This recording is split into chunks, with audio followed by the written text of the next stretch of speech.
Joe. Joe on Joe is the only podcast where Joe talks about Joe. And now, your host, Joe Slepsky. Hello, and welcome everyone to the first episode of Joe on Joe Illustrated. Woo! That's right, everybody. This is a spin-off, an official spin-off. This is like my special missions issues, jumping out of the G.I. Joe line. For all you regular Joe on Joe listeners, I am going to be doing for the next who knows how long is going through the comic books. That's right. I'm going to start going through the comic books, but not just as a standard, typical comic book review show. Anyone can do that. I've decided to put a Joe on Joe spin on it. And what is a Joe on Joe spin? That means we look at every single page of every single comic book that G.I. Joe put out, starting with issue 1 and working all the way until I have absolutely zero listeners. That's right, guys. This is the first episode of Joe on Joe Illustrated. Now, this is being released on the regular Joe on Joe feed, and you can find this for free everywhere you want, iTunes, Stitcher, etc. But future installments of this are going to be shared on my Patreon page. That's right. We've got a Patreon page. Go to Patreon/Joe on Joe Pod and see how you can contribute to the Joe on Joe podcast and help us keep the lights on over at Fort Wadsworth and get some fresh new podcast content for your listening pleasure. Now, here's the deal. I'm going to be dedicated to bringing you Joe on Joe every week for free until I run out of cartoon episodes. That is an absolute fact. But I wanted to do more, quite frankly, and lifetime, everything's busy and everything's got a price. And so I decided I want to do the comic books. And if I do them behind a Patreon wall, it's going to help me be able to kind of get a better work-life podcast balance, if you know what I'm saying. So go to patreon.com/Joe on Joe Pod and check out the different tiers that you can to become a patron of the Joe on Joe podcast. Right now we have 2 tiers of patrons. We have the grunt level, which gives you access to the entire level of the show and supports our ongoing efforts here. And we've got the Viper level, which will give you access to every episode of Joe on Joe Illustrated as we travel through the comic books by Larry Hama. Every once in a while, we will release an issue on the main feed so everyone can hear and kind of see what they're missing. But so if you go to Patreon and help support the show at whatever level you can, it's going to go a long way towards helping this project. And the project is being as comprehensive about the G.I. Joe Real American Hero cartoon and comic book that we all love. So starting this week, I'm going to start with, again, in sequential order, G.I. Joe number 1. Now, what is Joe on Joe Illustrated? What's it going to be? It's going to have sounds. I built a soundboard. Now, the sounds are going to grow. I've only got a few to start with, so bear with me as we grow the sounds. We're going to treat it a little bit like the old Power Records, which I'm a massive fan of from the 70s. And if you remember the Power Records, it came with a storybook as well as an actual record, and you'd play the record, and when you wanted to turn the page, it would go like beep, or, burp, or even possibly, shockingly enough, burp. So we're going to do that. Every time that you hear, Yo, Joe! It's time to turn the page. And Joe on Joe Illustrated, my plan is to go through page by page every issue of G.I. Joe. Now, we're not doing a read-along. That's not what we're doing. We're not just going to read the text to you. I'm going to take my accumulated over 30 years of comic book expertise and 38,000 comic books that I own and probably 45,000 comic books that I've read in my life. I'm going to take all that expertise and apply it to G.I. Joe. I'm going to break it down. I'm going to talk about what type of page layout, splash pages, inking styles, creator information, just basically give a masterclass and as best as I can do on the G.I. Joe comic book, and really break it down and look for connections, look for things we haven't seen before, with a little bit of knowledge of what comes after these issues. Are there things that were foreshadowed that we miss, etc., and so on and so forth. So to do that, certainly I do have the original issues, but I'm also going to be referencing the IDW Complete Collection trade paperbacks that collected all these, the hardcovers. We may occasionally bring in some of the actual original issues if I want to maybe note a difference on them or what have you. But to my knowledge, the complete collections are pretty complete. They're pretty thorough. Of course, they're printed on much nicer paper than the originals were on, and so that's going to give it a different look. But, we'll get into all that, and we'll talk about all that as we go along. Again, this, much like Joe on Show, which started with just me talking to you guys, trying to figure out the show. As of right now, it's going to be just me, but we may bring in some guests, some comic book experts, though. It's going to be people who really, really know comic books and really want to go through each page by page with me. So that's hopefully going to be a nice treat for you guys. So I hope you appreciate it. If you do, please head on over to Patreon and sign up and get access to the full list of pods as they come out. They're going to start coming out on a real regular basis. This is the very first one, and the second one, I'm going to commit to a schedule as soon as I figure out what that is. Maybe twice a week, maybe 3 times a week, but at least once a week. So I'm excited. I'm really excited. I've been thinking about this for quite a while and trying to figure out a way to do it that is appropriate to what my podcast is. Joe on Joe is a watch along. So we're going to do a read along, and we're going to have a lot of fun with it. So sit back, relax, and strap it down, everybody. Welcome to Joe on Joe Illustrated, issue number 1. Woohoo! Heads up, General. All right. So we start out with start with the cover. One of the most iconic covers of the 1980s by Herb Trimpe and Bob McLeod. It's G.I. Joe, Real American Hero, issue number 1. It was $1.50, which in 1982 money was a lot of money. And it did not disappoint. It was double-sized.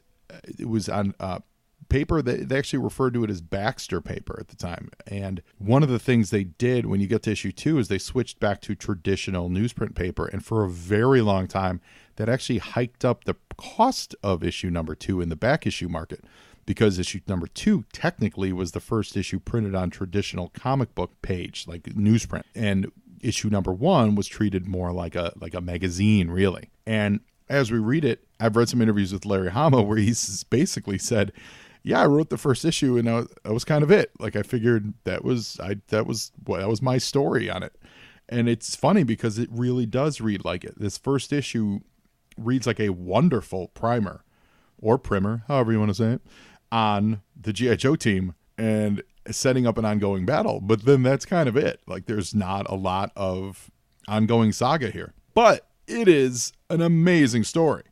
So, of course, we got the cover. We've got a Mobat tank, colored blue. But the thing with comics that a lot of people, non-comic book fans, may realize is a lot of the coloring that was done back in the day wasn't necessarily done to represent reality, especially when you get into the blue/black areas. And I know the Mobat's green, but things were colored specifically, especially on colors. They were colored more for the color scheme of what they were looking at and less to represent a real picture. So would the Joes be jumping on a blue tank, blue being the color Cobra? Of course not.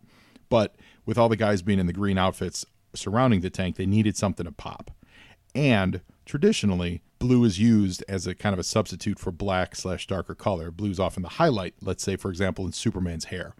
So there's characters that I've absolutely seen firsthand laymen look at and they're like, oh, that guy's colored blue. No, it's not colored blue. Like, it's black, so to speak, or dark, and blue's kind of the highlight. So that's kind of the way I've always looked at this cover, is that it was done in blue to differentiate it from the green that, we know all the original Joes, with the exception of Scarlet and Snake Eyes, they were all wearing green. So if it was green on a green tank, they would get lost in it.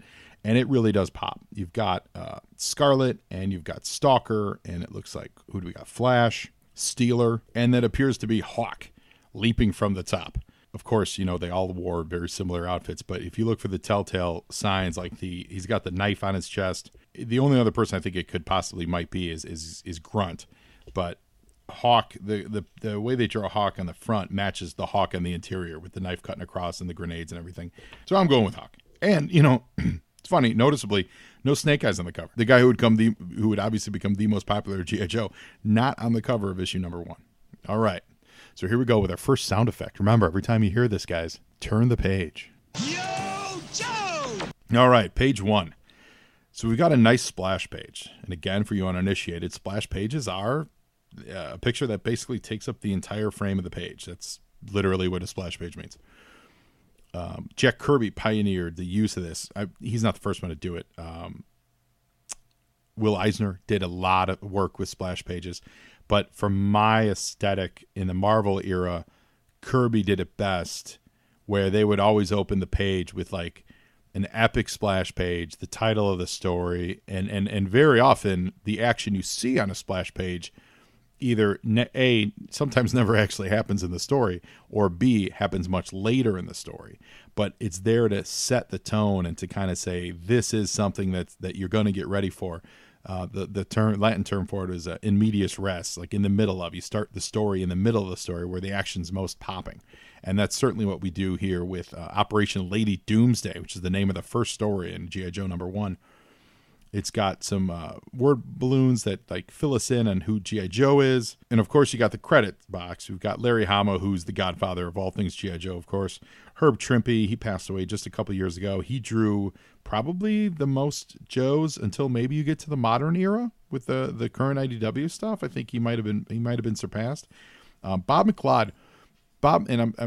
And one of the, forgive me if I mispronounce some of the people's names, because there's so many names that I've only read in a comic book, and Bob McLeod is one of them. He is a fantastic inker. I was a big fan of his stuff. Specifically, he inked Mike Zeck on a lot of really, really, really cool projects, and I love seeing his brushwork here. Lettering by Jim Novak. Colorist was Glynis Ween. I believe that's Len Wein's wife. And edited by Tom DeFalco. And, of course, we got the editor-in-chief, Jim Shooter. And the picture that we got, it's such a great splash page. It paints the entire Joe squad.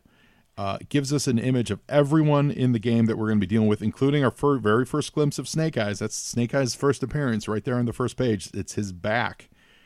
And they're hoisting an American flag, of course, reminiscent of the Iwo Jima statue and the amazing picture from World War II. And the Joes, they're helping each other out. You got Rock and Roll, Flash, Zap, Grunt, Breaker. Everyone's distinct. I mean, they've all got the green on, but they all do have their distinct telltale markers of who they are. And that's really smart. Trimpe did a great job of making sure that you could still identify who's who. He's made sure to show their vest or show the bazooka or show the Breaker's backpack with the communications gear on it, etc. and so on. Very smart, classic splash page. And here we go. Yo, Joe! So we open, there's an Amtrak train hurtling between New York City and Washington, D.C. Based on the foliage in this first panel, it looks like it's in South America, but it's really overgrown. So I think for some reason I always thought it was South America. And the train is hurtling Dr. Amelia Burkhart, and she's an important character in the Joe Squad. She would have a recurring role over the course of all the years, even till much recently. I think they might have killed her recently. I think she might have sacrificed herself, but Hama brought her back as a vocal opponent, or she is a vocal opponent of military action, and he would bring her back every once in a while to work as a like an emotional foil against the Joe team. And that's especially what happens in this case, where she was against the militarism, and she was against overspending on military and building up weaponry and Doomsday Project and all that stuff, but the Joe still had to go in and save her. We've got some soldiers talking to some train conductors. And then we come to these like men in black, these dudes in these black suits. So black, like it just kind of blots them out. I really like the use of them in that middle panel, because it kind of gives like a nice triangular effect. And if you look across, so you've got Burkhart, the bottom middle panel, she's talking to a bevy of reporters. Of course, there's a mysterious raven-haired reporter in the bottom right corner.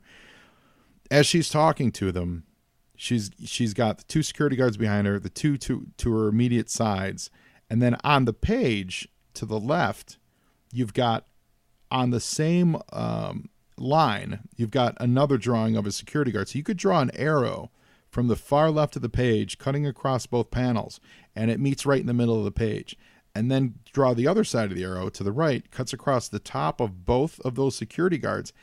And if you look closely, it actually follows with her bandana. Her black bandana carries that kind of arrow axis across the page. So this is a covertly, like, nicely designed page in my mind. It's Trimpe putting all the focus on her, and by the use of spotting those blacks like that. So she's talking, and this is all preamble to the story. It's introducing us to the world, making sure that we're going to understand the conflict of why it's important for these Joes who we've never met before, of course, to rescue this one woman who we've never met from bad guys that we've never met, Yo, Joe! So now we get right to it. And, the other thing that's important to watch in this, before I forget, is Hama did a great job with putting in the time on this in this specific issue. So it really gives you a sense of urgency. It adds a ticking clock to it. So in the first panel, rewind the Yo Joe, it says it's at 8:30, right? So that's 8:30 in the morning. First panel on this page, 8:35. So just 5 minutes after we started this, we are immediately thrown into all these Cobra soldiers, and at the time, there was the enemy, all these Cobra soldiers attacking on hang gliders. Now, these are not the Cobra claws, but they are a precursor to it. There's in these early issues, I think there were ideas of toys that weren't necessarily they weren't created yet. So the artist Trimpy and any of the other artists, they used they went off. They kind of used their imagination. It's like what happened a little bit with Star Wars, the comic book, when Marvel adapted it. They had all these descriptions of things, but they had never seen the movie. So in this case, I don't know if the toy line had plans to make that Cobra Claw, the white, like one man hang glider, which was on the show quite a bit, but either whether they knew about the toy or not, you basically got the prototype for that. And we've got a whole bunch of Cobra soldiers attacking the train. We see that the woman who was foreshadowed in the foreground of the middle of the previous page, she pulls out a gun, which was a camera disguised as a gun. And she's a woman that we just meeting called the Baroness. And you get that from the second guy with that fabulous mustache, calling her Baroness. The other thing with comic books, at least back in the day, when I think they were best, they made a point of name checking everybody. It was very important. I want to attribute this to Jim Shooter, but he might have gotten it from Stan Lee or someone. But every comic book is someone's first comic book. And so even if it's issue 2, 3, 4, 455, in the first few pages, it's always important to make sure you introduce your characters, make sure everyone who's a brand new reader knows what's going on. It's never more so important than in the actual first issue, of course. So we know this woman's named Baroness, and we get a nice 4-panel page where the Baroness taking out, they're fighting the armed security guards. And of course, we end with the Baroness holding Dr. Burkhart hostage. Now, there is something with the Baroness in these first few issues. They did not draw her to be, quote, sexy or attractive even. That's actually fixed in about, it was something like 18 issues or 16 issues from now when, spoiler alert, she has massive facial reconstructive surgery. And I think it's because they originally drew her, and she, I would say she looks in this issue, she's a little harsh. Like she's a little, she's not a glamorous woman in this, and they don't play that up. And they give her a mole, and I don't think that's meant to be a beauty mark. Her lips aren't super full. Like she's just not supposed to be a glamour model. And, I think it works for the Baroness. And I find it funny that later on they gave her facial reconstructive surgery, but we're getting ahead of ourselves. Yo, Joe! So we've got a 5-panel page, and we get to see the Baroness making the break for it. So she pulls a sweet move that's straight out of Batman and James Bond and stuff. Slaps a backpack onto Burkhart, throws her out the train, and the backpack has an inflatable balloon, which flies up and is picked up by a Cobra helicopter. It's funny, even in the comic books, they do what I was joking a couple episodes ago on Joe on Joe, that they do an animation where helicopters, the rotors, never seem to completely obliterate that balloon. Like somehow the rotors miss just chopping that balloon into pieces, or parachute, or whatever it is that whenever that you see a helicopter used to pick someone up. So the Baroness is rescued via helicopter. And again, this helicopter, not a Fang. It's just like a generic helicopter with Cobra insignias on it. Let's take a moment to appreciate the background work here. The shot of Baroness and Burkhart flying above the train in the fourth panel. There's some nice distant background stuff. You got a little farmhouse. You got, actually, if you look closely, there's a farmer, or I'm assuming he's a farmer, pointing at the action that he's seeing in the sky. There's a little farmer with his hand raised up in the air. I'm assuming they're pointing at it. Like, that's just nice detail. Oh, and you know what? Here's even more detail. Well, it's funny. Wait a minute. So there's a hook. It makes me think this was in the script, but didn't translate properly to the art. There is a hook that's hanging low, presumably for them to grab and hold on to, and that's how they would get onto the helicopter, right? But then in the next scene, the hook's not being used. The hook's still dangling there, and the balloon is up, floating where it totally would get chopped up by the rotors. That's really funny to watch. Yeah, it's funny. She says that cable will take us to our friends, but you don't actually see him holding the cable. Anyway. Yo, Joe! So now, cut to 1100 hours in the Pentagon. So that was 8:30 in the morning. So it took 2.5 hours to get everyone briefed in the Pentagon. And so we meet for the first time General Austin and General Flagg. I think he's a General Flagg. I reserve the right to change that if I read further and find out that he's not. And Austin is briefing Flagg on the hostage situation that they have. And we see that there was a message left in the bathroom, and it was signed Cobra. So now we know Cobra's behind it. This briefing room looks something straight out of S.H.I.E.L.D. Lots of gadgets, lots of monitors, lots of people pointing at things. And General Flagg is kind of giving us the lowdown of why the government needs to rescue this specific civilian, why it's important, and how we're going to do it. Yo, Joe! And this is where we first see the first glimpse of what Cobra actually is. And it's a still photo. It seems like a still photo. They might be showing a video, but it looks like a still photo. General Austin is showing Flagg a photo of Cobra Commander. It appears to be Cobra Commander. The coloring is like all blue, so I can't see if it's his faceplate. No, actually, I take that back. That's not Cobra Commander, because you can see the line of the bandana on the Cobra soldier. So that's a Cobra soldier riding a horse in some kind of like pomp and circumstance. It might be that Cobra Commander is meant to be the shape behind him on the dais, and it's a whole bunch of legions bearing the Cobra banner. I don't think we've ever seen Cobra displayed like this before. There is, if you look close, it's funny. There's a C. I'm assuming it's like someone's holding up the letter C. So I'm assuming there's someone else holding up an O, a B, an R, and an A. That's pretty hilarious. And this is where we first get the mention of we're going to have to call in a special counter-terrorist group named G.I. Joe. And he says to call up the dossiers. It's before dossier meant something a lot more. And we're going to get our first breakdown of G.I. Joe. Now, to fill the bottom panel is the first time we see all these guys. Well, I guess not splash page, but it's the first time we're actually introduced to them by name. So we've got, in no particular order from left to right, Hawk, Zap, Grand Slam, Scarlet, Short Fuse, Steeler, Flash, Clutch, Grunt, Stalker, Breaker, Snake Eyes, Rock and Roll, and the much maligned and always forgotten Shooter. Now, Jim Shooter is, I'm sure, who they were making a joke at. But according to this readout, there's a Joe named Shooter that we never meet. Maybe he died on a previous mission.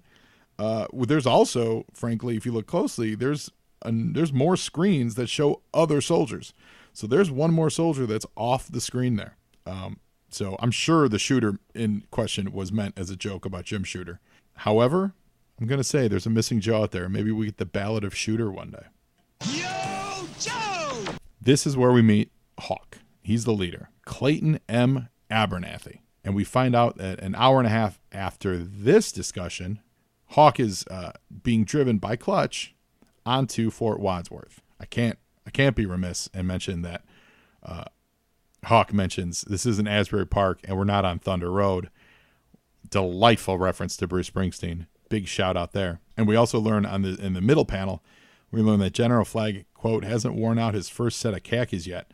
So we know that he's a rookie too. So this really sets it up like it's a new squadron. He's a rookie general. There's a lot riding on this. It makes the stakes really personal. And this is our first introduction to the pit, what would become the very first pit that we know. So it's the Fort Wadsworth Motor Pool. And we're introduced to Grand Slam and Zap. They're hanging out. Rock and Roll's there. Steeler. So all the Joes apparently on a team of 12. What was it? 1, 2, 3, 4, 5, 6, 7, 8, 9, 10, 11, 12, 13. On a team of 13, 4 of them have nothing to do but hang out in the motor pool. They're driving, by the way, they're driving a Vamp Mark 1, course clutches, and he pulls into the motor pool. He pulls into the jack struts. Like, I don't actually know what those are called, but you see them when you go to at least old school mechanics garages, the two hydraulic lifts where they would lift the truck up and work underneath it.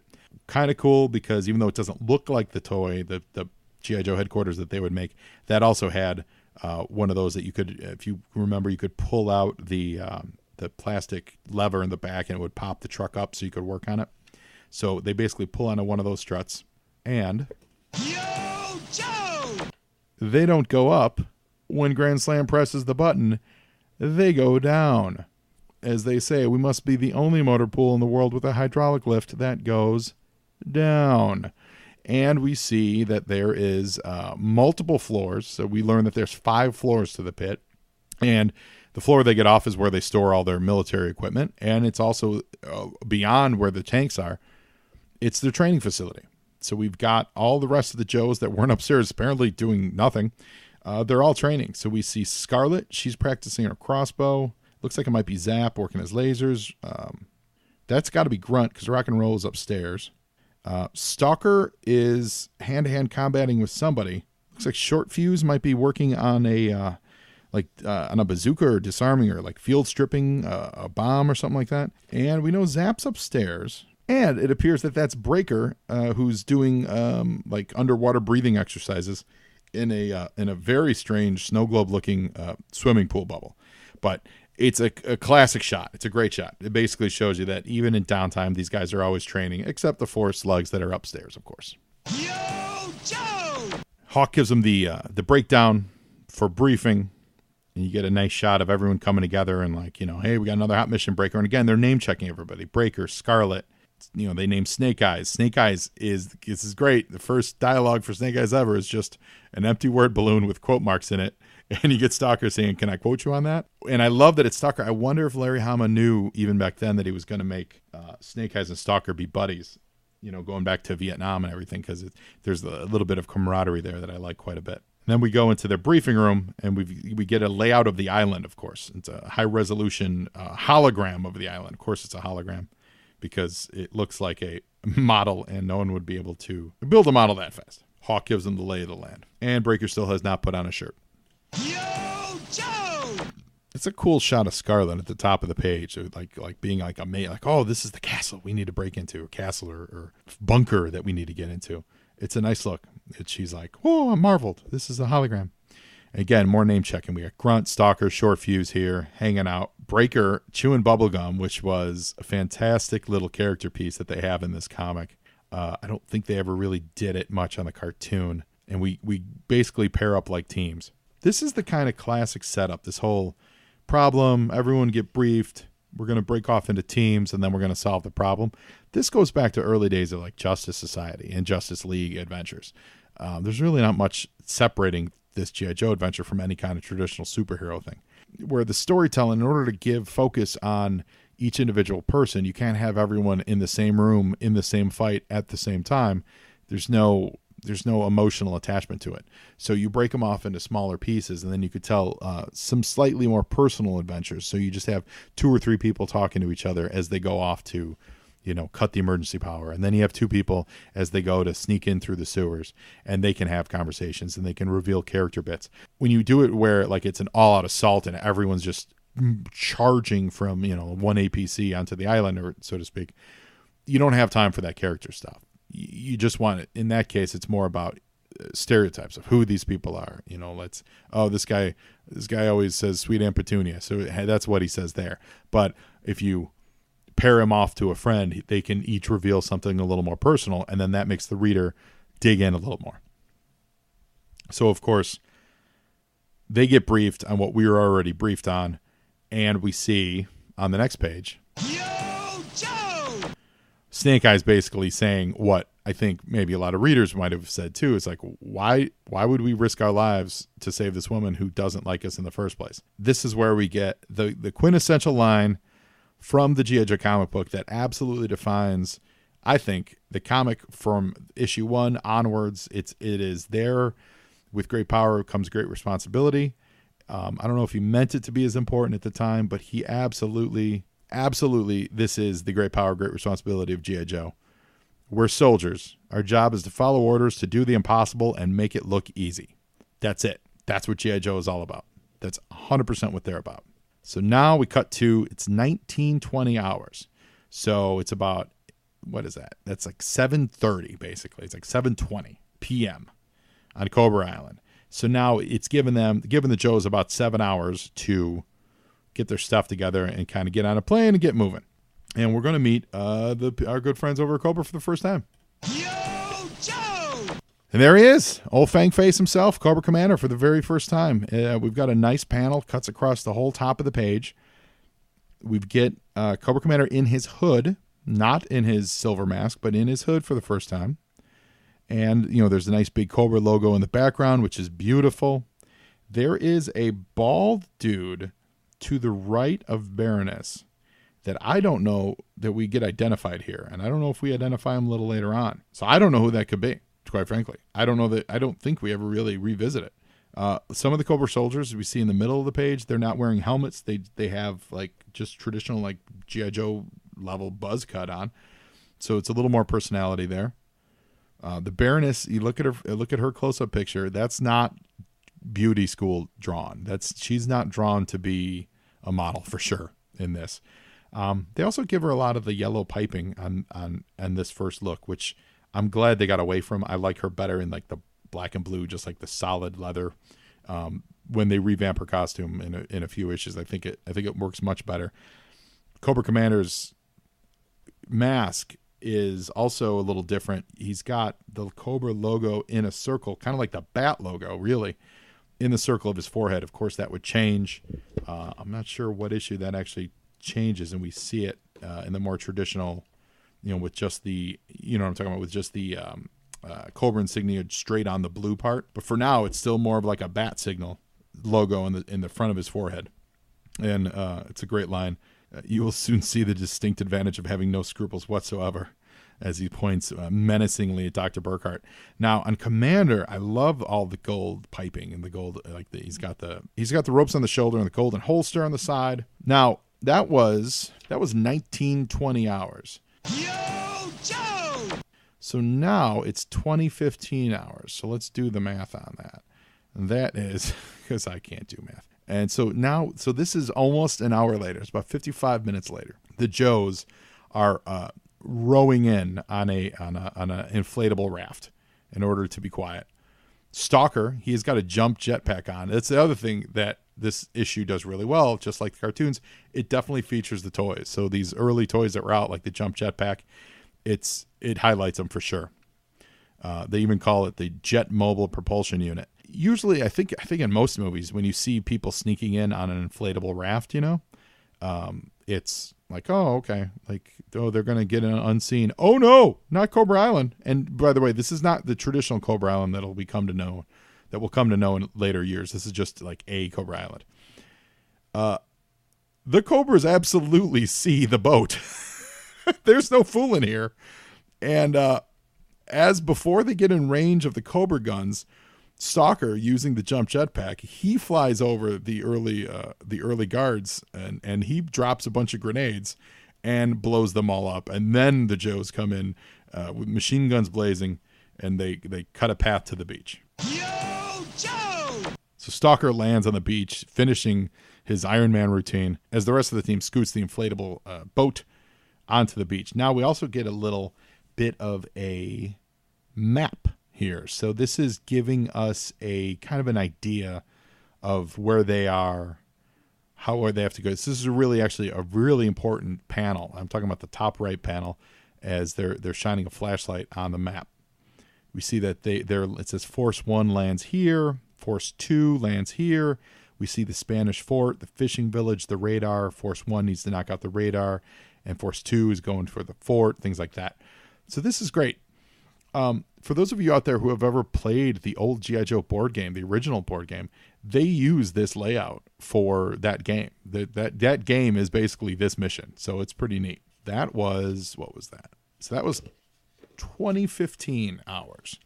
So that means 20 minutes after they first approached the beach, we're back in the Cobra's den, and the troops who had been beaten up and shot and outgunned and all that stuff, they show up and they're all haggard. So they know the Joes are on the beach. Cobra knows they're there. They just don't know what to do with it. And frankly, Yo, Joe! by the first panel in this top page, which is like a half-page spread, Cobra is not worried about it because he's got a whole lot of firepower. We see they've got like at least 5 or 6 tanks. They've got armored personnel carriers. I don't know if they're battalions or legions or whatever it is, but there's a couple platoons of Cobra guards. He's got a lot of people. So now 10 minutes after that, so now we're talking about this is a good 30 minutes after they hit the beach. This would have been Air Force 1 has reached the Cobra radar site, and we're talking about Breaker and Flash. And as they explain, this is an unmanned radar site. It's the power source, and the radar screens are in the fort. So if you draw a straight line between them, which Breaker's using his electrical expertise, that would be the fastest way to draw the power and everything. They'd find the power lines, which is what they do. The only problem is they're looking for power cables, and they're not cables. It's a steel pipe, quarter-inch steel pipe that's protecting the power cables. And there's a funny joke here that Breaker thinks it's just a pipe. He doesn't realize that the power cables are inside the pipe. Yo, Joe! Now, this is why this is why Larry Hama sent Flash on the mission. And Flash uses his laser with precision edging to melt the pipe away from the cable. And they didn't want to sever it because they would have blown the whole mission. And they're going to, as we learn in this the top right panel, is they're going to tap in and they're going to get the all clear radar signal and play it back on a continuous loop, so that Cobra doesn't know that there's a bigger fleet. Because I don't think Cobra realizes all that's coming is a small fleet. I think Cobra thinks that, we're going to get a whole U.S. Army. We're not just going to get 12 dudes and a ninja, These are nice panels. They're thin. They're actually a little reminiscent of the kind of stuff George Perez was doing on the New Teen Titans, where you got tall, thin vertical panels, and it gives you an easy line of focus in the center of the panel, and you could fit a lot of dialogue above and below it. And that's what you see here. You get all the dialogue at the top of the page. The fourth panel, you get a little bit below it. And the area of interest for the eye is really only focused right in the middle. And at 2050 hours, which then would have been, what is that? So 5 minutes after that, we check in on Scarlet and our boy Snake Eyes, who looks fantastic. And their job, of course, is to rescue Dr. Burkhart. Yo, Joe! 5 minutes after that, you get the rest of Force 1, and they're down at the airfield. And their job is to, take out the airplanes. So they're ready and in position. So now, a couple of minutes after that, again, that ticking clock, which is really great, we revisit General Flag. The squad that we love and follow, they're being used here as like the infiltration unit. Then the military is going to send this Force 2 in, and it's going to be a heavy assault team. Force 2 is the rest of the Joes. Hawk, Grand Slam, Zap, Steeler, Clutch.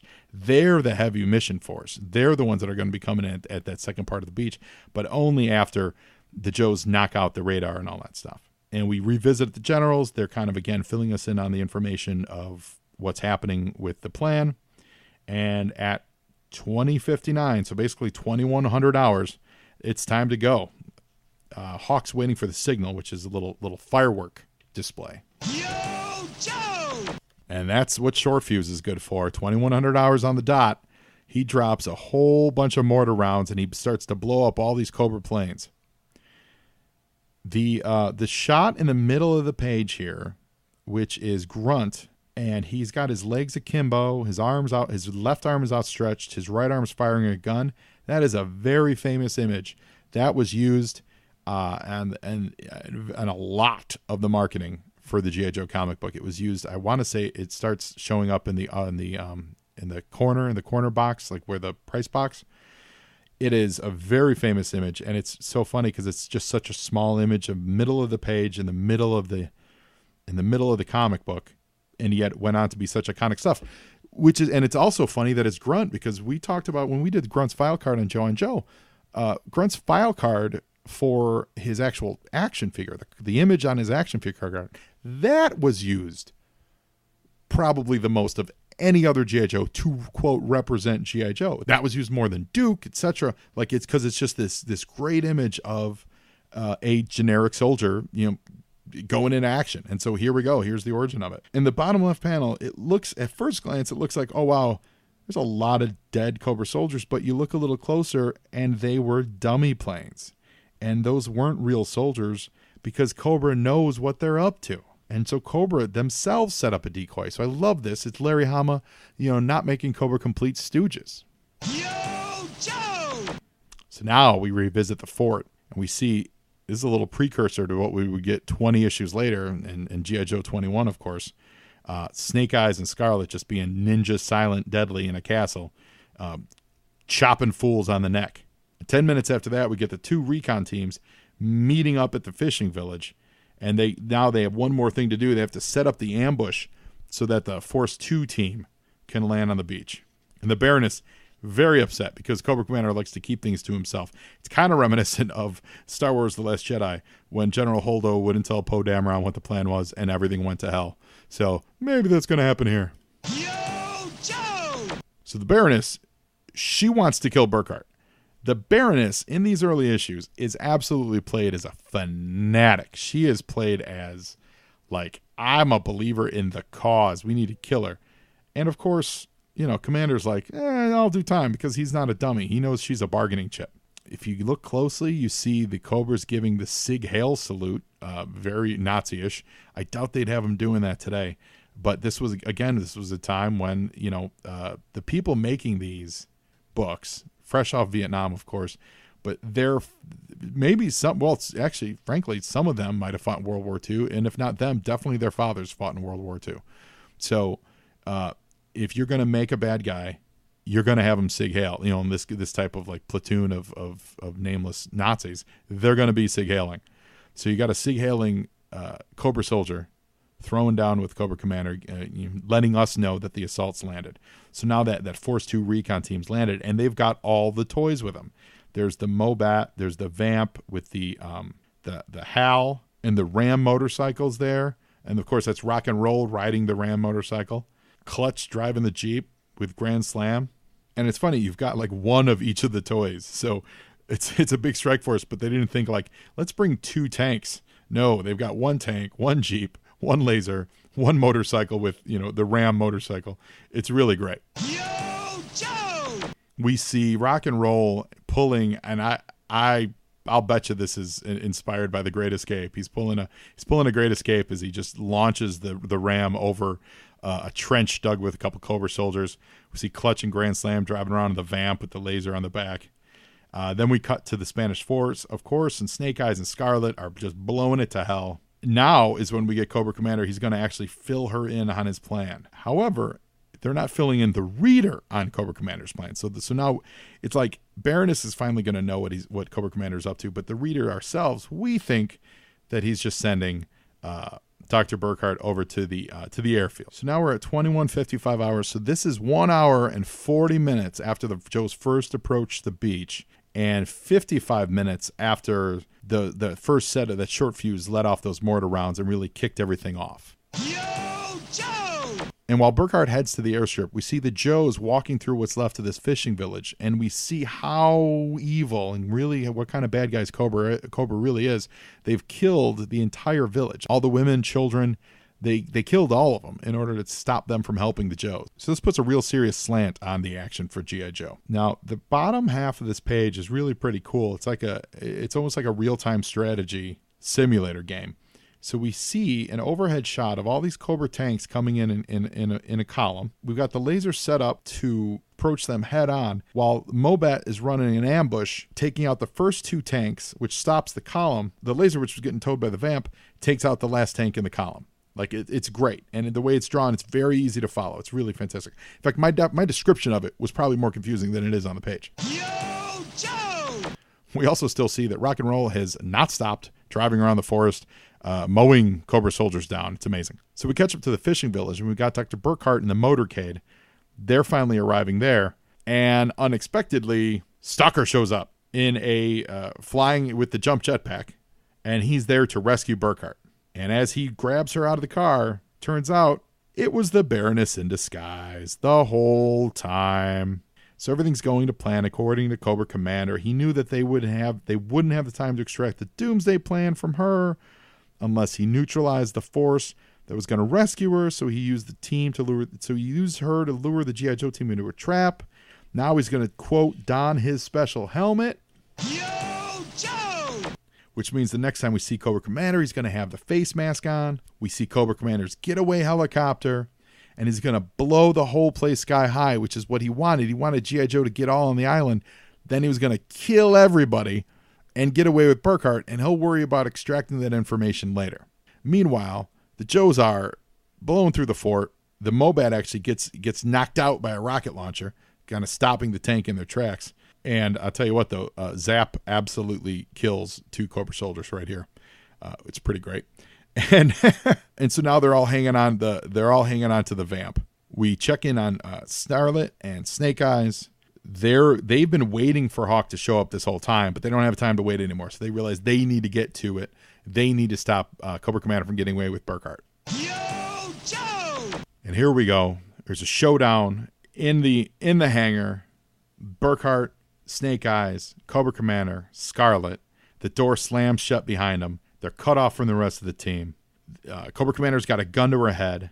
The Joes, they're waiting for an ambush. The ambush is never coming. There's no, basically, this is the all is lost moment. Everything's gone wrong for the G.I. Joe team at this point. And Rock and Roll's kind of filling us in. I cased the whole fort. There's no sign of Burkhart, Scarlet, Snake Eyes. There's a locked steel door. We can't get in. They're waiting for an ambush. The ambush never happened. Cobra Commander's kind of saying, you dropped your weapons. It's a trap. There's no door timer. Burkhart warns them of it. Yo, Joe! And she heroically throws herself at Cobra Commander, getting shot in the process. Amazing.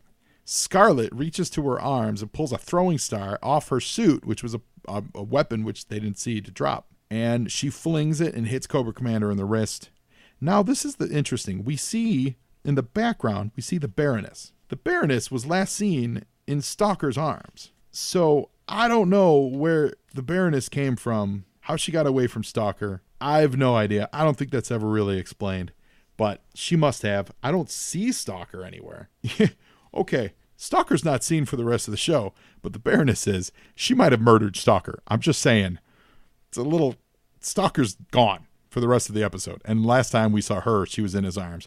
I think the Baroness murdered Stalker and replaced him with a synthoid, but that's just me. So the Joes break through that unbreakable door, and they hauled the laser cannon all the way up the stairs to do it. The satchel charges couldn't do it, so they had to use the laser to do it. It's great. Cobra Commander and Baroness, they slip away. And in the action, they realize that Burkhart's been shot. But turns out she was only shot in the arm. It's pretty bad, as they say, but it'll heal. And Burkhart says, and this is great, "You could have let me to die, but you risked your own lives to save mine. I presume so many horrible things about you and the Army. I guess I forgot that no one has a monopoly on scruples." It's amazing. It's so great. That's the lesson of the episode. Yo, Joe! Now she realizes, oh my God, wait, hold on. I forgot. There's a timer. We're all going to blow up. And we see here that Breaker says that, "Where's Cobra Commander? I put him next to the Baroness just a second ago." Well, the Baroness was running loose just a second ago, so I don't know what's going on. But they see some blood from Cobra Commander from where Scarlet hit him with the shuriken. And it turns out there was a secret trapdoor, so they got out of there.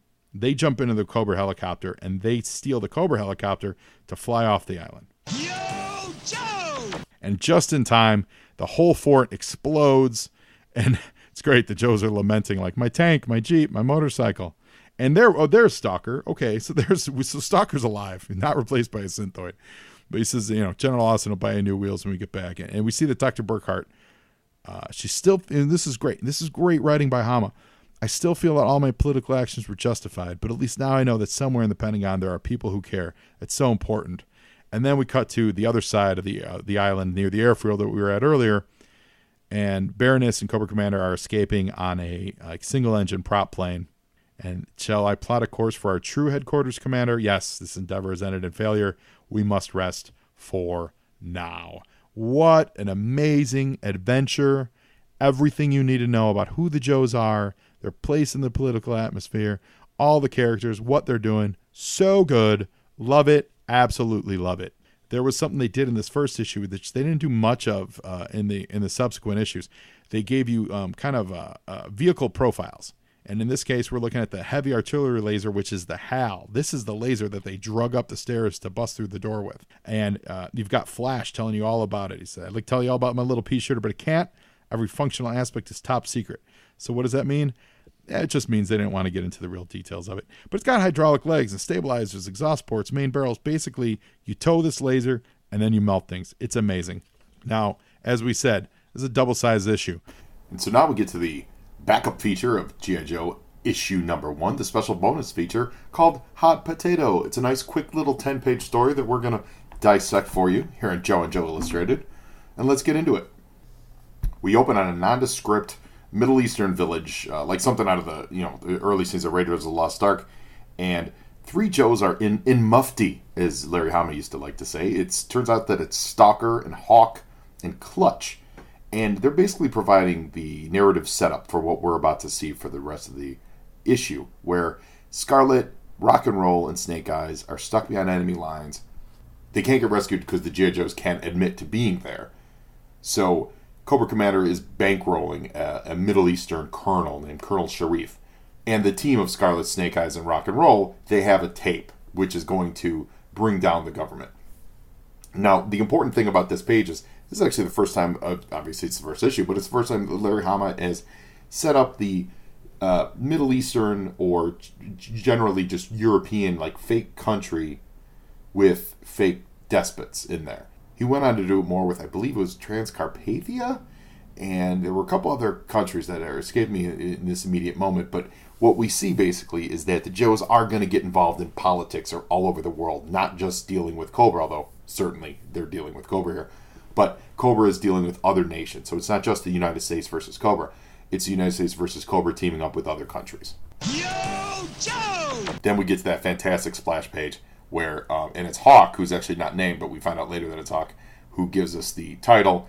That tape is considered a hot potato, and that's the name of the story. And we see that this one is not drawn by the wonderful Herb Trimpe. It's actually drawn by Don Perlin with inks by Jack Abel, who are just, those guys are like great Silver Age, steady workman-like dudes. Like, they always deliver a great comic book. Shocking that we first see Scarlet's wounded. So again, right there, setting a trend that G.I. Joes can get hurt in order. Scarlet is also taking the lead here. She's running the show. She's saying she's lame duck. You're going to take this tape, and you're going to get out of here and leave her behind. Yo, Joe! And this next page is just so absolutely amazing, because we get a lot of character stuff here. Rock and Roll doesn't want to leave Scarlet behind. She's giving him direct orders, and Snake Eyes, right in that second panel, we see that Snake Eyes, and again, remember, we just met him. We don't know anything about this dude. He draws a gun on his own teammate in order to get him to follow her command. So you're like, who's this bad dude, right? So Rock and Roll drops all his gear, and he's going to start hoofing it with the, quote, hot potato tape, and Scarlet pulls a gun on Snake Eyes. It's so crazy. This is the first issue, the second adventure of this team, and you're seeing that these guys are so dedicated to getting everything done that they're willing to draw guns on their own teammates in order to achieve it. I think that's it's subtle, but it's really strong. Yo, Joe! And now we get a cool moment where Rock and Roll, you can kind of see this cinematically played out, where he's running through the desert. Snake Eyes is literally chasing him behind it. And, he's threatening that he's going to put a hurting on Snake Eyes once they get back to the base for making him leave it. And, he's just pleading with him, I got to get back, I got to back. He turns around and goes to swing at Snake Eyes, and Snake Eyes is gone. Like, he left him who knows how long ago. Snake Eyes wanted to make sure he started running, and then he was going to go back for Scarlet, of course. And you could just see this cinematically being played out, where the wind's whipping and the camera's getting closer, and they do it on the page too. That's what's so great about this page. The camera gets closer and closer. You get a full body shot of Rock running, then it zooms in on his head and chest, kind of a medium shot. Then it's a close-up of his face. Then it's just a real close-up of his eyes. And then he turns around and swings. And we've lost track of Snake Eyes, and so is he, because Snake Eyes is gone. Yo, Joe! Meanwhile, we're back with Scarlet, and we see she isn't giving up without a fight. She's gonna shoot at these dudes and keep them away until her last bullet runs out. Talking about sending them to paradise and this and that. And they're straight killing these guys. This is not, there's no parachutes here. This is her mowing people down. And then we get Snake Eyes showing back up to help her, and you see this is the first hint of a deeper than teammate friendship here. She's tearing up because she's so happy that Snake Eyes came back for her, that he sacrificed his life to spend it with her at the end of hers. Yo, Joe! So now we cut back to the guys who are in disguise back at the village, and it's a little classic bit of misdirect. And what I love about this page, where it's got Stalker, Clutch, and Hawk, and they're talking about, we've been waiting for these guys to show up. A rock comes through the window. They assume it's a grenade, but it's not a grenade. It's actually got the tape attached to it. And it's Rock and Roll, basically getting in town as close as he can. Here's your tape. I got to go back and get them. I'm not wasting any time. We don't see Rock and Roll on this page. Technically, you see him very briefly on top of the motorcycle, kind of driving away. There's no close-ups. It's not about him. His choice is made entirely through the action that we see affecting the rest of the team. So it's because we know where Rock and Roll's head is. We don't need to see his side of the story. It's really smart piece of storytelling on this page. Yo, Joe! So now we're checking with the actual bad guy Sharif, and we see that this is what our Joes are up against. He's got a whole army of dude. They're fanatical, they're loyal, and silently Rock and Roll is screaming across the desert on his Ram motorcycle to get back to his teammates that he left behind. Yo, Joe! Some great things happening on this page. Scarlet doing the narrative heavy lifting since Snake Eyes doesn't talk, but if you look closely on the actual guns that they're using very specific weapons that matched what the action figure came with. That is absolutely Rock and Roll's machine gun, and that is absolutely Snake Eyes' Uzi that he came with. So that's a great bit of detail that was put in there by the artists. Of course, you get the charging brigade, and then the kind of classic widescreen panel of the machine guns mowing down everyone they can. But you get to the end, you've got two shots left. Scarlet does. And she's basically saying, we're going to kill ourselves before we let ourselves get taken. That's crazy heavy for a G.I. Joe comic. Crazy.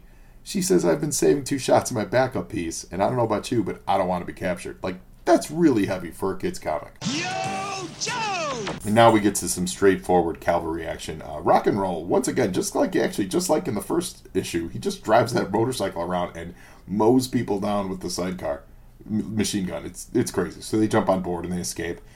And Sharif's people, they call in an airstrike. Yo, Joe! And so now we're at the final page of this quick little 10-page story. And this is what's important from when you're telling a short story or getting something, you're telling something that's really gets people in and gets people out. You got to give them a good, satisfying ending. You have to go for some kind of hook, whether it's a twist or a reveal or something. It can't just be, here's a quick little walk that these characters took. There has to be something at the destination for a short story like this. Otherwise, it's not satisfying for anyone. It really is not, because you haven't had enough time to build emotional arcs. It is. You got to get in and then you got to punch out. Comics are wonderful with that. If you think about a lot of the old like horror comics and EC comics, where it's like with the Crypt Keeper narrating things, and you get to the end and there's some kind of crazy twist, and it makes the whole quick little journey all worthwhile. And while we don't get a twist on this page, the Joes do go out with a bang. The Vamp shows up. Of course, Clutch and Hawk are in the Vamp. They blow this plane out of the sky. They rescue the team, and they all get away. But Stalker's not with them because, again, the importance of getting this mission complete, Stalker did not go with them to rescue his friends. He took that tape, and he had to get it back, presumably to the U.S. So he's already on an airplane heading home. And this is where the fun little wrap-up comes, the little, what you would call a button on the story is, of course, Stalker's on the plane, and he's asked if he wants any food, and he asks for a potato and asks for her to make it hot, real hot, hence the story, Hot Potato. So that was it for the stories in G.I. Joe issue 1. There is one more final spread that we've got a full-page spread of the pit. This harkens back to the kind of spreads that Jack Kirby and Stan Lee would do with the Baxter Building and the FF and stuff like that. And I think they did Avengers Mansion and things like that. But I'm sure they did stuff with the JLA satellite over at DC. And it just gives you a kind of a schematic of what the team's missions and bases are. So that's always fun as a kid. You can kind of get a better feel for where they're at. It also provides a little bit of, not necessarily a shortcut for the writers. So now that the creators understand the dimensions of the places that they're writing about, it actually might make it a little easier for them to craft storylines around it, and for readers to shorthand understand what's happening. As in 10 or 12 issues from now, I believe it's the pit gets invaded, and you have this great schematic to work from. So that's always a good time. And then we also get a couple classified pictures, and these are filler pages. So if you guys may or may not know, when things go to press for traditional printing, they have to do them in roughly in layouts of, it's either 4 or 8, because when you go to press, you have a front and a back and a front and a back on both sides of the page. So typically when they're printing, they print 8 pages at a time. So a lot of times in some of these oversized books, you get filler pages, and sure enough, they can fill them with ads, or in this case, they fill them with these classified files. So they've got file cards, just like on our other show, File Card Features. We got a file card for Scarlet. We got a file card for Breaker. I've always loved this Breaker picture of him chewing bubblegum with, a battle raging overhead. He's got the radio on. He's got a soda pop on. And I love the Scarlet shot, too. It's just a wonderful profile shot of her. She's playing William Tell, not even looking at the apple that she's about to shoot off her partner's head. We've also got a file card for Flash, Anthony Gambello, and he's peeling potatoes, which is just a wonderful, and it's a fun little cartoon. Some things in this man's army never change. That's like a Sad Sack or a Beetle Bailey cartoon. It's great. And we've got Stalker, who's flying that jump jet pack, and he's flying circles around these futuristic looking jet fighters all over farm country in USA. It's a really wonderfully detailed picture. Like, this would make a great wall piece. And then we get more schematics. We get one for the Vamp, we get one for the Mobat, and the Mobat's in color, of course, because the Mobat was actually the back cover of the first issue of the comic book.